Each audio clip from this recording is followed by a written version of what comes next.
if maybe in Nigeria or in Congo or in whatever country in Africa, somebody because he didn't like white people, and maybe he goes to a club where there are only white people and he starts shooting, there will be consequences. Right. Because Exactly. back home, they have solid background. So as Africans, we cannot rely on the United States to save us. They are not going to save us. No. So we must look for a way, like Marcus Garvey was doing at the time. We must organize ourselves as African in the diaspora and make sure that back home, there must be a solid country and countries. You know, Malcolm X and Kwame Nkrumah and Patrice Lumumba, they were trying to organize this Pan-African mentality. And at this time, you had guys like Gaddafi as well in later times who tried to organize a united African currency.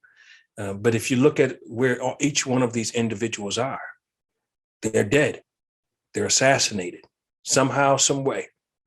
The people who knew what to do, some of the most powerful African names you ever mention, they're gone.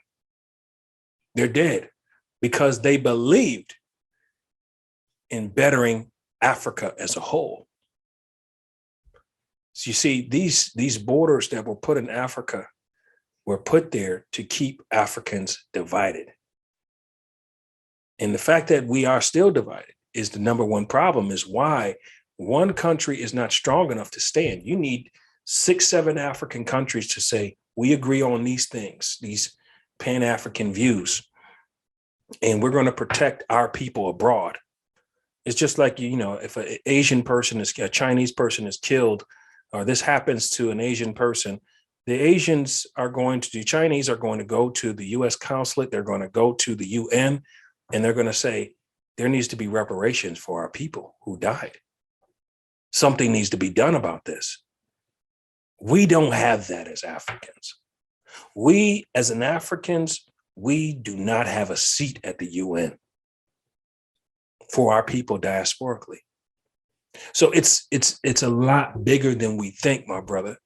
The only thing that we can do at this point is start reconnecting with our history, reconnecting economically, using our financial power to be able to create our own media channels, to be able to create our own trade, commerce. You know, those things we can do. But again, it's going to take a collective.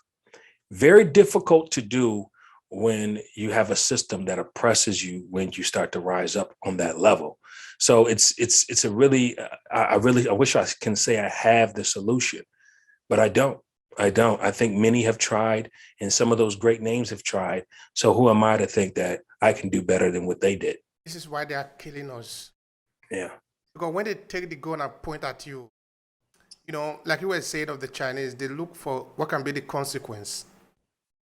If nobody's going to ask, then they do whatever they like. Yep. That is why they are doing it. That is why they feel that because you are angry, you kill a black person because you are angry. Yep.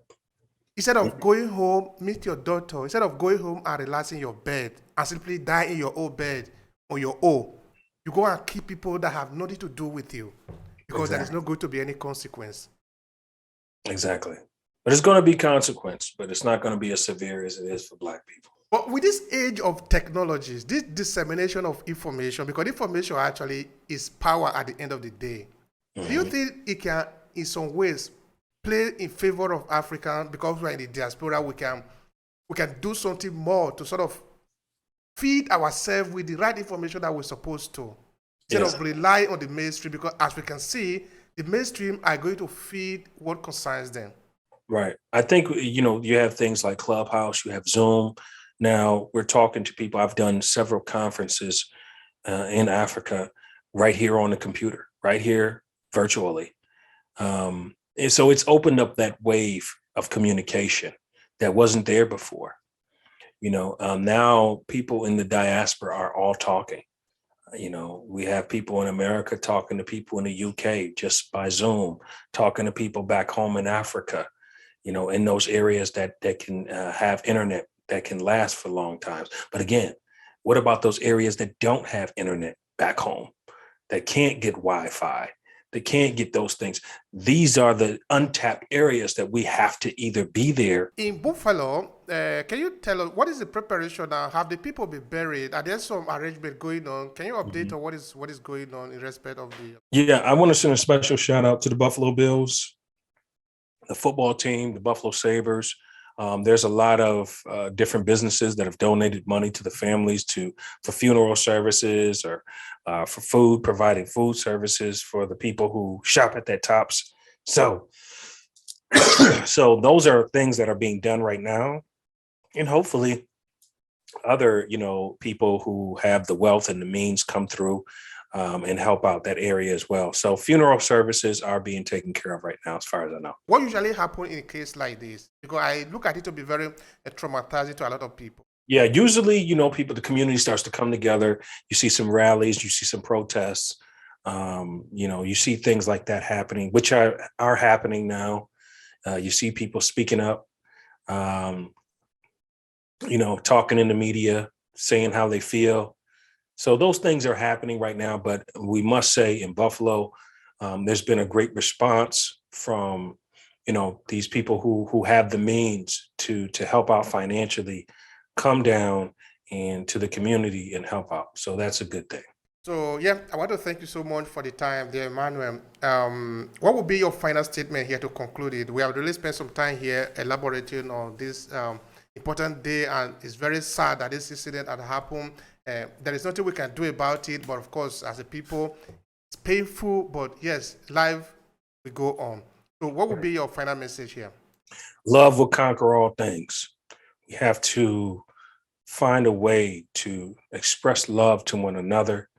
We have to find a way to sit down at the table and discuss our differences, because we're here. We're here together. Some because they wanted to be, some not because they didn't want to be. Either way, we're here in this country together, and we have to learn to let love conquer hate. We have to deal with the issues. There has to be severe consequences for these actions. They cannot go unscathed. They must be dealt with. If they're not dealt with, we're going to see these situations continuing to happen. If the punishment is not severe enough, we're going to see copycats. So it must be dealt with judicially as well. Thank you so much for that. I really appreciate the conversation. Thank you so much. Thank you.